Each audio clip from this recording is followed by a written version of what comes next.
Hi, welcome to Whitey White Guy Show. I'm Whitey, and on this channel we do movie reviews, retro video game reviews, some celebrity news, etc. And today I'm going to be reviewing the film. Let me get the exact title out because I just been calling Charlie MoPic. 84 Charlie MoPic or MoPic. I don't know how to pronounce it. It's a Vietnam War movie that came out in 1989, and it's directed by excuse me, Patrick Sheen Patrick Sheen Duncan, and produced by Mike Nolan. There was music in this movie by somebody named Donovan. Okay. Uh, 84 Charlie Mopic is an American independent found footage war drama film written and directed by Patrick Sheen Duncan. Um, the film is a mock documentary of a long range reconnaissance patrol unit, or LRP, mission during the Vietnam War. The point of view is from the cameraman following the LRP team on a 5-day patrol in deep Indian country, and that's in quotes, territory controlled by North Vietnamese. The cameraman is named Mopic or Mopic. I heard it as Mopic in the film by the team because the alphanumeric military occupational specialty, or MOS, 84 Charlie Mopic, motion picture specialist. A supposedly routine mission, however, goes wrong and eventually turns into a struggle for survival. That's true. At first, the squad, I think it would be a team, seems in control. Their leader, their Black Sergeant OD, detects booby traps. The squad lays some booby traps of their own. They evade detection by NVA patrol and press deep behind enemy lines. One night over the radio, they hear a whole army company being overrun by an NVA unit. They catch an NVA regiment in the open and order an artillery strike, taking out much of the enemy. Now that the NVA knows the Americans are nearby, they avoid gunfire and make their escape in the bush as silently as possible. And we're going to come up on that. OD catches a 6-man NVA patrol on their tail, only 50 meters away. The squad takes them out and carry an NVA soldier with them.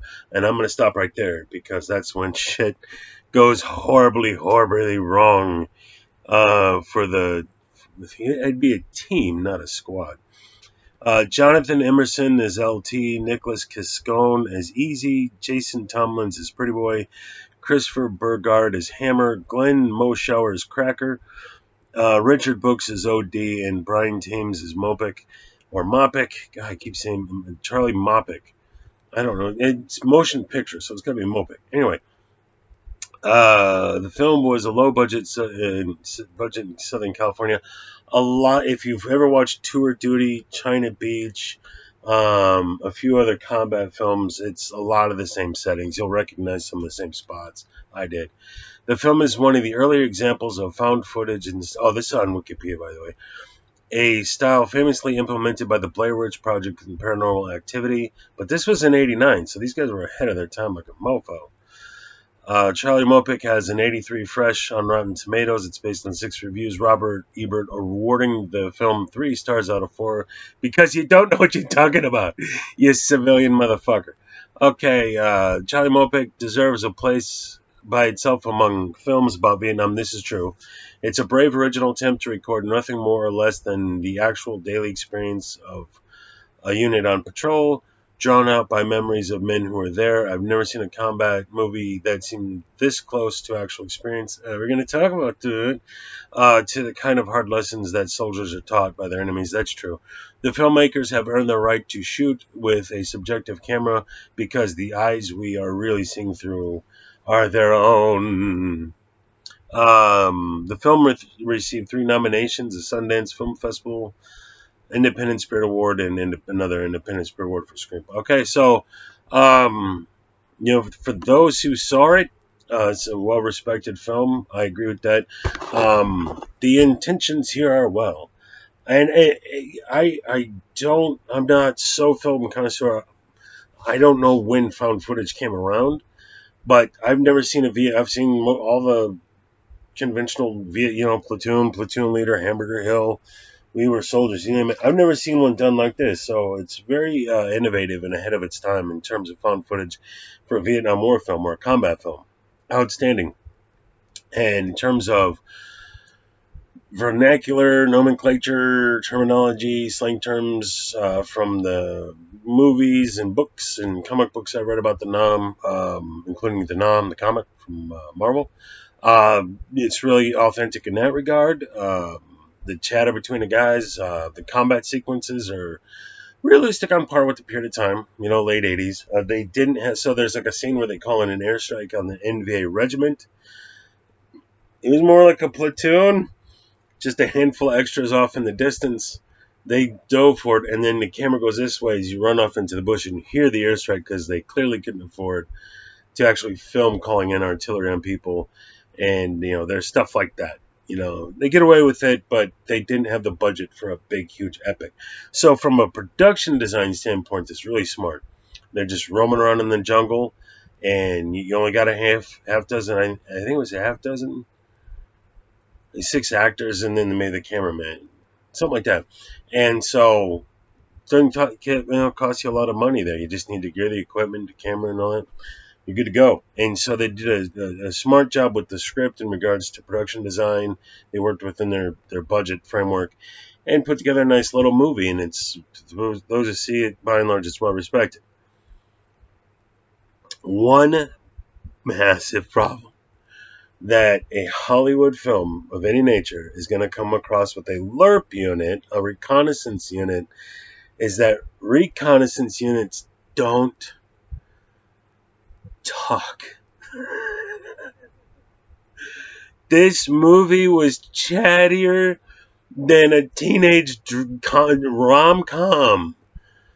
These guys were chatting away like a bunch of teenage schoolgirls on the weekend at a sleepover at a slumber party. Yakety, yakety, yakety, yak the whole time. And it's like, it's a LERP unit. You don't talk unless it's absolutely necessary. And then you crawl up to the guy and you get in his ear, here's his ear, and you're like, Bob, watch the right flank. I gotta take a pee. You say it that loud. You're like, Bob, get the guy's right flank. Could you even hear me? Probably not. I don't know. But that's what it sounds like. Here's what a LERP unit sounds like. For days on end. You don't talk. You don't talk. And this was non-stop talk. The whole movie, I'm just like, you don't talk. It's a recon. Oh my God. And then at one point they're cooking chow. And I'm like, hey, why? Just eat your C's and your K's and your A's and shut the fuck up. Why are you cooking anything? You just eat your rations and go by. Why would you take that much time? Make that much smell. At one point, the LT's smoking a cigarette. And they rightly tell them to put it out. But the guys around, these are supposed to be experienced guys. LERP units, if you're not familiar, Long Range Reconnaissance Patrol, you can't apply to be in a LERP unit. It's not something like Navy SEALs. You apply for buds, and then you have to qualify for buds, and they have to go through buds. They select you. So you've already done at least a healthy swath of a combat tour in an 11th Bravo SOS unit or something to stand out to be selected by a LERP unit. You're not some FNG. You've got combat experience aplenty, and amongst your 11th Bravo platoon, you stood out. Or 11th Bush is what the old timers would call it. So that's how you get into a LERP unit. So there's no cherries, there's no butter bars, there's no FNGs. It's solid. People know their jobs. And so when they're doing all this shit, I mean, this is FNG shit. But it's the problem is someone has to do something stupid for this person in charge to tell them to stop so that they're not supposed to do that in a way that they wouldn't have that problem. So they wrote in, there's the guy who's operating the camera. They just call him Charlie MoPic. I don't even know, or MoPic. I don't even know if they mentioned his name. He says his name at one point. And then you got some FNG LT. It's his first time out, alien style. That just wouldn't happen. It just that camera's too bulky. It's too dangerous. None of this would happen. And then the stupid shit they do that they do get corrected on at times, like they'll be sitting there and chatting away, and then the sergeant will come back, OD, and then they'll stop talking. And it's like you're not.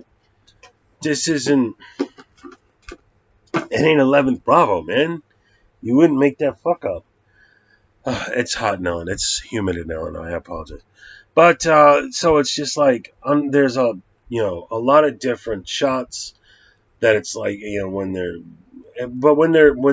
maneuvering through the bush, they're making so much noise. It's like, I know you're a bunch of actors and you didn't have a big budget and you probably didn't go off into the jungles of the Philippines for an 11th day boot camp to be ready to make this film. But damn, I could hear them from here. They were so noisy. Jesus Christ. So it's like for everything that they get right, and I'm glad they got it right, they do something where it's just like, God, you just wouldn't do that. And I've never served. I certainly didn't serve in Vietnam, and I know you wouldn't do that. They would sit there and NDP constantly for some reason. Again, you're on alert. Why are you move over to your objective and you don't stop till you get to whatever that is, and then you observe whatever you're observing. And then when that's done, you go to your pickup and you get the fuck out of there. Something. What you don't do is NDP like 11th Bravo. And then they would sprawl out all the gear and they'd be sit there. The one time Cracker is sitting, I think, with his shotgun, and he's got his shotgun completely broken down. And he's just got the wood components, and he's polishing and varnishing the wood with all the metal taken out.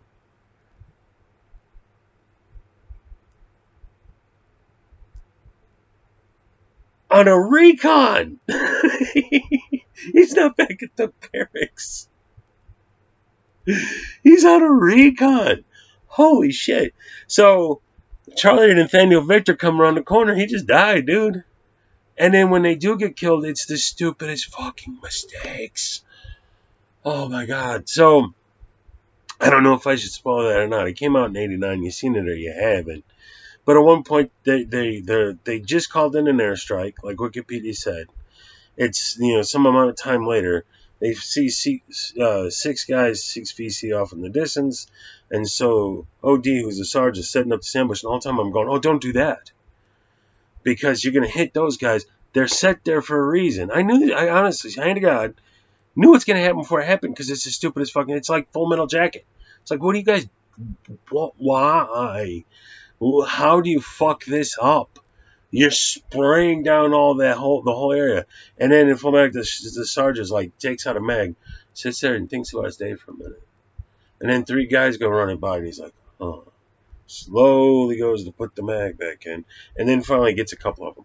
It's like those 3 guys that just went by because you didn't put slap your mag back in right away. I'm gonna kill your buddies, asshole. Nice job. Eject the mag, pop another one in, lock and load, be ready to go, and shut the fuck up. Idiocy. Hollywood don't know shit about it. And so I don't know, having not been there, does 11th Bravo fuck this up in real life, or is this Hollywood? And I hope it's Hollywood. Jesus, titty fucking Christ. So. But they go and they ambush these guys. Then they get a prisoner. So, of course, the FNG lieutenant is like, we got to take him prisoner for the intelligence. It's like, my guy, listen to me. You're on a fucking alert. You're not with a full platoon on an 11th Bravo patrol. It's just not SOS. You're on alert. That fucker's dead the moment you realize he's not. Because you don't have enough guys to do this. And what's some fucking the VC nobody intel, what's that going to get you? So what happens? They kill those guys. They're debating whether or not to kill this last guy because he ain't dead yet, or do we take him prisoner? Anyway, you wouldn't.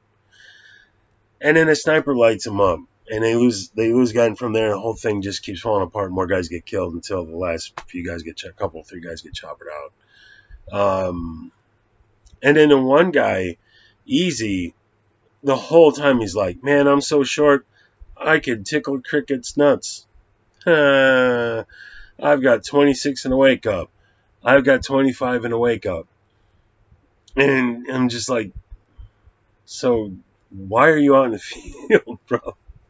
I don't know that they would do that on Olympia, and I could be wrong. But from my understanding, the last 2 weeks you don't go out. He's just above that. So it's like, okay, maybe, maybe. So they would still send you out there. But goddamn, I hope not. Um, but if so, don't make all. And then at one point, they got the radio going. So the radio starts picking up AM, FM, and they're sitting there listening to the radio. On a recon. On a recon. No, you wouldn't. For anything. You got the earpiece in, and you're like, right, you're clicking. You're clicking in. You probably wouldn't even talk. You would just, click in, click, click, click, click, click, click, and somebody on the other end is writing down the Morse code. You're on a fucking recon. This is not 11th Bush, bitch. Oh my god. So that's the whole calm of the whole film. And then the acting was too dramatic. Um, this was Hollywood actors trying to act, not guys who know. You're on a recon. You look like this. Someone taps you on the shoulder.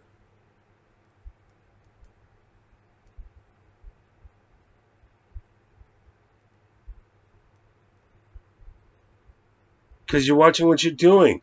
Not much of a film there. But these guys are like, yuckity, yuckity, yuck. Where are you from back home? I'm from South Carolina. And, racism. And let's discuss this on a reconnaissance patrol. Oh, my God. So, the film is half commendable because it does get the grittiness and how terrifying it could possibly be, how fast the mundane can turn into a nightmare. Things like the type of gear that they got, things like the terminology they would use, things that they'd have to worry about. At one point, they point out like the FU lizards because the sounds like FU. Someone telling you fuck you. It's a fuck you lizard. That's what it was. And so it's like there's a lot of little cool things about this film. And again, it's all from the cameraman. You're seeing with the camera through the camera what's going on. So instead of a big epic Save It Private Ryan where you get this close up of Tom Hanks, it's like you're right there with the guy, and it looks like you are there with the team having a conversation. And so the found footage concept is an excellent one, and some of the fears and concerns that a LERP unit would have to come across that the layperson is not familiar with that. It's a good film in that respect. But then they can't stop fucking talking in an environment where you would not be talking. And they cook chow. And they NDP constantly. Like, why? You're a LERP unit. You better be accustomed to going a couple days without sleep, motherfucker, or stopping. But they just constantly NDP. Why? Because it's story structure. Here you need to have a conversation with exposition, get to know the characters in a way that you wouldn't. And talk about things you wouldn't talk about. Why? Because you had known each other. And they got like these bracelets on, and MoPic's like, what's that for?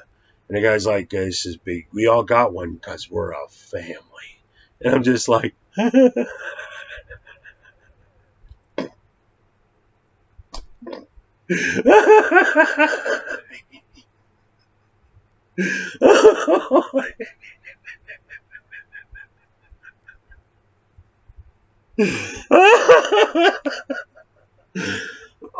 oh no.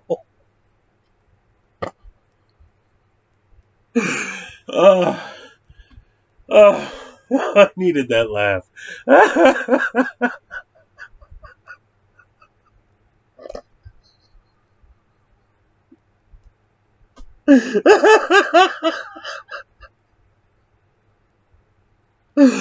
It is so awful.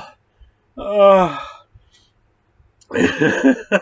Wow, I feel better. I'm on vacation. It's my last day vacation. I needed that. Ay, ay, ay. So yeah, this movie's for all the things that are commendable about it. it goes to ridiculous. So if you, again, I've never served. I wasn't in Vietnam for sure. But if you've been there, it's gonna be a hard watch because you're gonna be like, you don't do these things. You just don't do these things. But like for example, when one of the guys gets killed, he's like 5 feet in front of him. They're like in a kind of a ditch, a natural forming, kind of like there's just a wall here. They're shooting at the enemy, and the guy's dying right in front of them, and he's their best buddy. That stuff's commendable. That's what they're like. But Hollywood actors, so they get shot and they go, "Brr!" and they flare a lot. Uh, everything is up to a 10. So when someone looks like they got shot, it's like, ah, shoot back. Or you hardly react because there's borderline bucketing going on. And it's just like, no, it's overacting is the issue. Overacting, over dramatizing things. At one point, the lieutenant goes to say something, and the sergeant points a gun right at him. And then they talk about it for 10 minutes. It's like,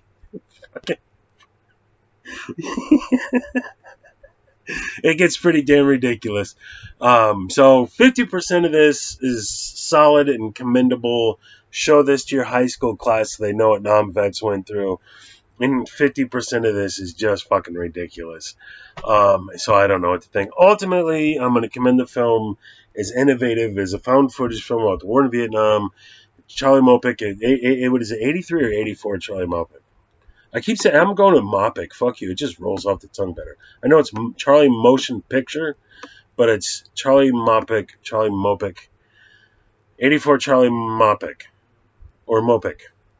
Is what it says on the, which I need to save and get that on there. So 84, the number Charlie, spelled out Charlie, MoPic, Charlie MoPic. Again, a mixed bag of some good things with a lot of ridiculous things. So do check it out though. Memorial Day is today. Celebrate your veterans or something. I don't know.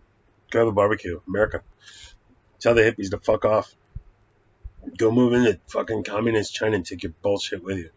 So that's my review of the film. Hope you enjoyed the review. If you did, I just did Tigerland yesterday, which is an excellent Vietnam War era film because you don't actually see them fight the war. It's in basic, but Colin Farrell does a phenomenal job. Great film. Go watch the review on that because that movie was really good. This one's a mixed bag. That one's really Tigerland was really good. So maybe I'll even get to like Hamburger Hill. I've been wanting to review that for a long time. And then love this show. I fucking love this show. It has some Hollywood issues too, but I fucking love this show. Seasons 1 and 3 were great. Season 2 was awful. I gotta do a review on this. Tour Duty. If you don't know, I'm here to tell you. My God, these are my guys. I love that dude. Terry Knox in front. Hell yeah. Eric Prescotter. So this is Why Do I Guy Show. Thank you for watching this. And then I'm also on Twitter, where I'm having a hell of a time with the goddamn hippies. I'm having a hell of a time with the goddamn hippies on Twitter. So I'll see you on the next one. Cheers.